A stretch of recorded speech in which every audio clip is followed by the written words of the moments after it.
പ്രജിഷ, ഏറ്റവും ഖേദകരമായ കാര്യമെന്ന് പറയുന്നത്, അല്ലെങ്കിൽ സങ്കടത്തോടെ പറയേണ്ടുന്ന ഒരു കാര്യം എന്ന് പറയുന്നത്, അപകടത്തെക്കുറിച്ചും അതിൻ്റെ കാരണത്തെക്കുറിച്ചുമൊക്കെ നമ്മൾ സംസാരിച്ചുകൊണ്ടിരിക്കുന്ന ഈ സമയത്ത് ഈ അപകടത്തിൻ്റെ ഇരയായ അല്ലെങ്കിൽ രക്തസാക്ഷിയായ എന്ന് തന്നെ പറയാം ജിജോ സെബാസ്റ്റ്യൻ എന്ന 33-കാരനായ ഒരു കുടുംബത്തിൻ്റെ അത്താണിയായിരുന്ന ചെറുപ്പക്കാരൻ്റെ മൃതദേഹം വാഗമണിനടുത്ത് ഉളുപ്പൂണിയിലെ പള്ളിയുടെ കുഴിമാടത്തെങ്കിലേക്ക് കൊണ്ടുപോയിക്കൊണ്ടിരിക്കുകയാണ്. അപകടം നടന്നിട്ട് ഏതാണ്ട് 48 മണിക്കൂർ പിന്നിട്ടിരിക്കുന്നു. ബസ് ഇന്നലെ വിശദമായ പരിശോധനകൾക്ക് ശേഷം പോലീസ് സ്റ്റേഷനിലേക്ക് മാറ്റുകയും ചെയ്തിട്ടുണ്ട്.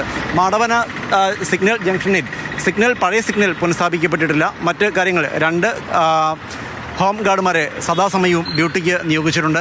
ദൂരത്തു നിന്ന് വരുന്ന വാഹനങ്ങളായതുകൊണ്ട് തന്നെ പലർക്കും കഴിഞ്ഞ ദിവസം ഇത്ര ഗുരുതരമായൊരു അപകടം നടന്നത് ഇവിടെയാണ് എന്നറിയില്ല. എന്തായിരുന്നാലും അതിനുശേഷം അപകടങ്ങളൊന്നും റിപ്പോർട്ട് ചെയ്യപ്പെട്ടിട്ടില്ല. ഈ സിഗ്നലിൽ ഒറ്റടിക്ക് കട്ടായി കഴിയുമ്പോൾ തന്നെ ഇവനെടുത്തുകൊണ്ട് കയറ്റിക്കൊണ്ട് പോകുമ്പോൾ പനങ്ങാട് സിഗ്നലായിരിക്കും ചിലപ്പോൾ വീണത്. ഈ പനങ്ങാട് സിഗ്നലിൽ ചിലപ്പോൾ ഒരു 2 വീലറായിരിക്കും വന്നത്. ഇവനൊറ്റ ചവിട്ടും ഒരുപാട് ആക്സിഡൻറ്റ്. അപകടത്തിൻ്റെ കാരണത്തെക്കുറിച്ച് ഇന്നലെയാണ് മോട്ടോർ വാഹന വകുപ്പ് വ്യക്തമായ ചില നിഗമനങ്ങളിൽ എത്തിച്ചേർന്നത്. ഇന്നലെ RTOയും ജോയിൻ്റ് RTOമാരും ഒക്കെ ചേർന്ന് വാഹനം പരിശോധിച്ചിരുന്നു. ഗുരുതരമായ നിയമലംഘനങ്ങളാണ് അപകടത്തിൽപ്പെട്ട കല്ലട ബസ്സിൽ കണ്ടെത്തിയിരിക്കുന്നത്. ഏറ്റവും പ്രധാനപ്പെട്ട നിയമലംഘനങ്ങളിൽ ഒന്നായി ഗതാഗത വകുപ്പ് ഉദ്യോഗസ്ഥർ കണ്ടെത്തിയിരിക്കുന്നത്, അപകടത്തിൽപ്പെട്ട ഈ ബസ്സിൻ്റെ പിൻഭാഗത്ത് ഇടതുവശത്തെ 2 ടയറുകളും മുട്ടയായിരുന്നു എന്നാണ്.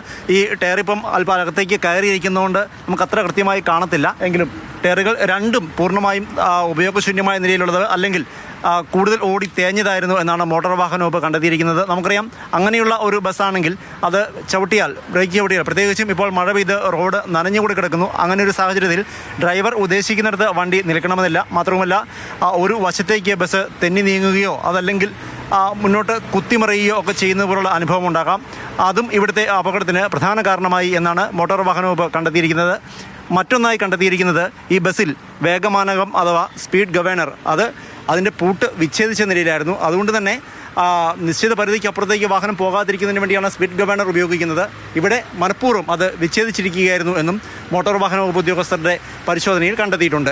മെയിൻ പ്രശ്നം എന്ന് വെച്ചാൽ ഇവിടെ ടൈമർ ഇല്ലാത്തതുകൊണ്ടിട്ട് സിഗ്നൽ യെല്ലോ എപ്പോൾ വീഴുമെന്ന് ആൾക്കാർക്ക് അറിയാത്തതുകൊണ്ട് ഭയങ്കര സ്പീഡിലാണ് പോകണം. പെട്ടെന്ന് ചവിട്ടുമ്പോഴാണ് ഈ ആക്സിഡൻറ്റ്. ഇന്നലെ സംഭവിച്ചേക്കുന്നത് അത് തന്നെയാണ്. പെട്ടെന്നുള്ള ചവിട്ടിലാണ് ആക്സിഡൻറ്റ് സംഭവിച്ചത്. ടൈമർ ഉണ്ടെങ്കിൽ ഒരു പരിധിവരെ ഒരു നോട്ടൊക്കെ അറിയാൻ പറ്റും. അപകടത്തിൻ്റെ പ്രധാന കാരണങ്ങളിൽ ഒന്നായി മോട്ടോർ വാഹന വകുപ്പ് ഇന്നലെ ചൂണ്ടിക്കാട്ടിയത്, ഈ ബസ്സിന് നിയമാനുസൃതമായതിനേക്കാൾ 6 സീറ്റുകൾ അധികമായി ഘടിപ്പിച്ചിരുന്നു എന്നാണ്.